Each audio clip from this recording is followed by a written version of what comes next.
kalapatids at feeding time. Yan. Ating mga ibon. Galing lang tayo kauwi lang po natin sa ating trabaho. Galing sa trabaho, kaya bigyan natin sila ng kahit konting patuka para ayos na ayos. Yan, bubugbugan pa sila. Natin yung mga ibon. Ayan, puro off color, halos lahat yung ating ibon. Ayan. Kasi paborito natin yung red bar na ibon. Ayan, taginan sila kahit pa paano malagdagan.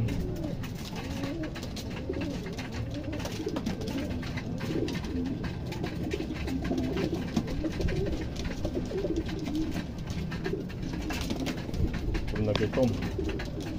Yun yung ating mga YB na iba, hindi pa nagbababaan, babusog na.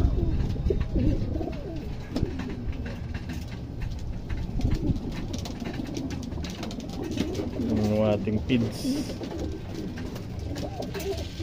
kalapatids, breeder mix at flyer pinagsama na natin at nilagyan natin ng konting pellets para sa ating mga YB.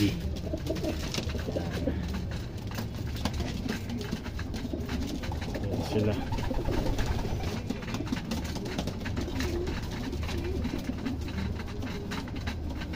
Anim yung nilalaro natin ngayon sa WPFC Summer sa North ang Bitaw. Hindi muna ako maglo-load kasi pahinga muna sila. Loobin sa Sabado na lang uli, loobin ng Panginoon para malayo-layo na yung agwat na liliparin nila, para makita natin kung gaano katibay yung kanilang mga resistensya sa paglilipad. Yan.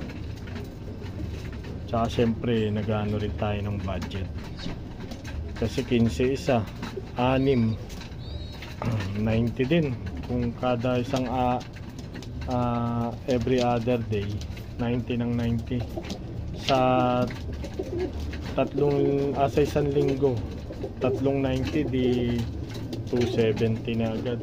Yan, kaya patlangin natin, kaya naman ang ibon natin eh. Kaya pwede namang putol-putol, awa naman ng Diyos ay umuwi sila. Yan, ganun kasi ako magano eh, patlang. Pag hindi umuwi, di bawas patuka. Pero syempre kailangan rin ng toss nila para makondisyon. Parang basketball din yan eh, pag laging naglalaro, kondisyon yung katawan. Yan sila.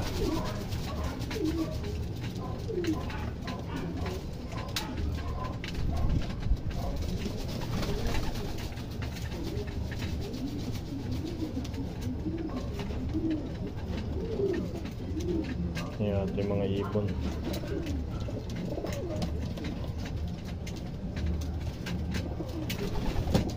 Ayan, maraming salamat sa inyong pagsuporta. Huwag niyong kalimutang i-like, share at subscribe ang ating YouTube channel. Maraming salamat sa inyo. God bless you all. Bye bye.